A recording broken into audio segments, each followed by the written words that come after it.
Λέω να συναντήσουμε έναν σεφ ο οποίος μας έχει κάνει περήφανους στην ευρύτερη περιοχή της Ρωσίας.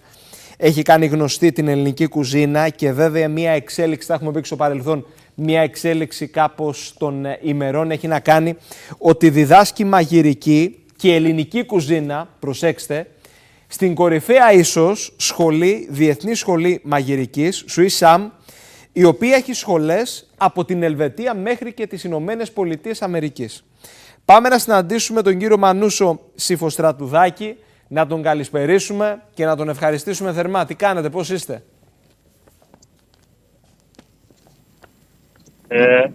Νομίζω μιλάτε σε μένα, αλλά ακούω απειροελάχιστα. Μάλιστα. Τη φωνή σας, απειροελάχιστα πραγματικά. Θα το προσπαθήσουμε. Κύριε Συφοστρατουδάκη, δεν ξέρω αν με ακούτε τώρα κάπως καλύτερα.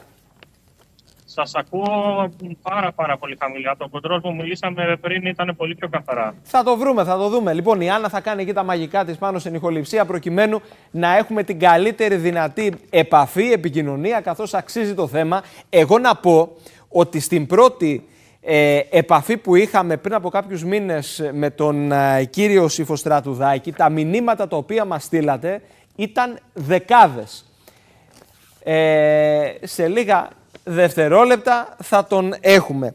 Από τη μία βρέθηκε στη Ρωσία προκειμένου να κάνει γνωστή την ελληνική κουζίνα και από την άλλη μία από τις κορυφαίες, αν όχι κορυφαία σχολή διεθνώς μαγειρικής, Swiss, έτσι ονομάζεται, με σχολές από την Ελβετία και τις Ηνωμένες Πολιτείες Αμερικής, τον έχει εντάξει στο δυναμικό της. Οπότε είναι λοιπόν μια καλή ευκαιρία σήμερα, εδώ προς το τέλος της εκπομπής, να συνομιλήσουμε μαζί του, να μας εξηγήσει το μυστικό της επιτυχίας από τη μία, από την άλλη να μας πει και για αυτή την τελευταία εξέλιξη που έχει να κάνει με την είσοδό του και τη συμμετοχή του σε αυτή την πολύ μεγάλη προσπάθεια της Διεθνούς Σχολής.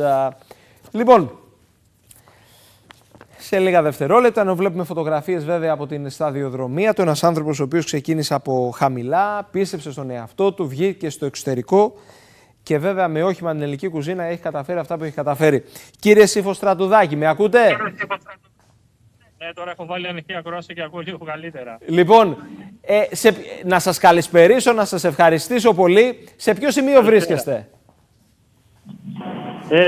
Είμαι στο κέντρο της Αγίας Πετρούπολης. Είναι ο Καθεδρικός Ναός Καζάν. Ναι. Είναι πολύ όμορφος όπως βλέπετε, φαντάζομαι. Είναι εξαιρετικό το πλάνο. Θέλω λίγο να πάμε από την τελευταία εξέλιξη που έχει να κάνει με τη συμμετοχή σας σε αυτή την Διεθνή Σχολή Μαγειρικής.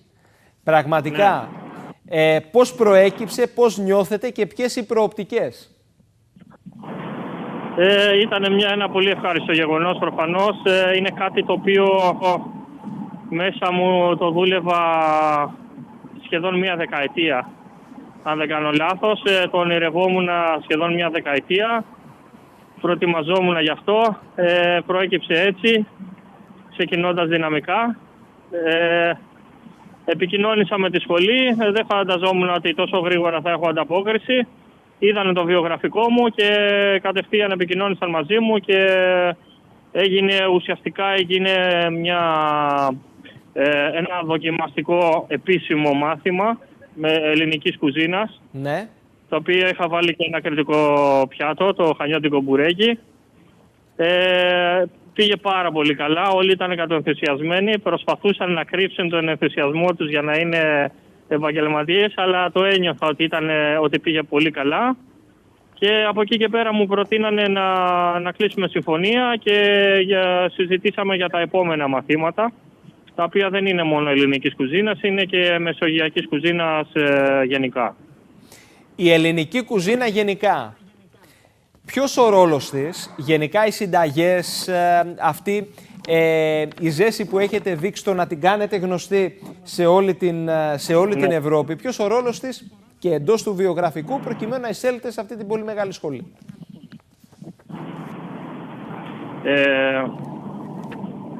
Δεν άκουσα πάρα πολύ καλά για την ερώτηση.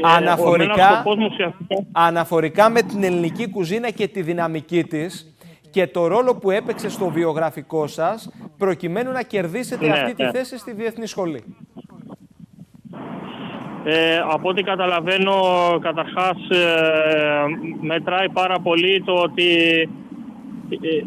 ίσως είμαι από τους λίγους θαραλέους που είχαν το θάρρος, το θράσος να έρθουν στη Ρωσία και στην Αγία Πετρούπολη, και πόσο μάλλον είμαστε πολύ ελάχιστοι Έλληνες εδώ πέρα, και νομίζω, αν δεν κάνω λάθος, ότι πρέπει να είμαστε όλοι και όλοι 2 σεφ στην Αγία Πετρούπολη. Οπότε για αυτούς είναι μια τεράστια ευκαιρία το ότι είμαι εδώ και μπορώ να διδάξω σωστά την παραδοσιακή κουζίνα. Γιατί από ό,τι γνωρίζω, αυτή τη δυνατότητα πριν από εμένα δεν την είχαν καθόλου. Μάλιστα. Αναφορικά τώρα για το πώς φαντάζεστε το επόμενο διάστημα εκεί στη Ρωσία, επαγγελματικά πάντα, από τη μία, και αν οι συνήθειες των Ρώσων αναφορικά με το πώς αντιλαμβάνονται την ξεχωριστή ελληνική κουζίνα έχουν διαφοροποιηθεί από την τελευταία φορά που μιλήσαμε. Ναι. Εγώ, όπως νομίζω είχαμε πει και την προηγούμενη φορά, κυνηγάω ό,τι υπάρχει, ό,τι δυνατότητα μου δοθεί ώστε να μεταφέρω την ελληνική κουζίνα. Βλέπω ότι τώρα που έχω πατήσει σταθερά και δεν έχω πρόβλημα με τα χαρτιά μου, ότι μου είναι πολύ πιο εύκολο να εστιάσω στο σκοπό μου, που είναι η μετάδοση της ελληνικής κουζίνας, και προκύπτουν πολλά πράγματα σταδιακά.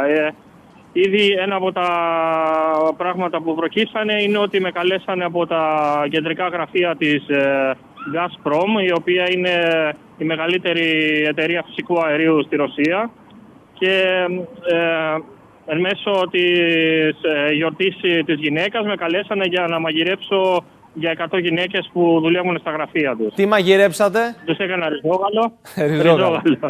Λοιπόν. Τους γλύκανα με ριζόγαλο. Λοιπόν, ήταν εδώ μια φοβερή εμπειρία, προφανώς. Απευθυνόμενος εδώ στους Έλληνες, στους κριτικούς που σας παρακολουθούν αυτή τη στιγμή, τι έχετε να τους πείτε? Καταρχάς, χαίρομαι πάρα πολύ που μιλάμε ελληνικά. Οτιδήποτε είναι ελληνικό μου θυμίζει Ελλάδα ή μου θυμίζει Κρήτη, με συγκινεί πάρα πολύ. Δεν έχω περάσει ποτέ τόσο μεγάλο διάστημα μακριά από την Ελλάδα.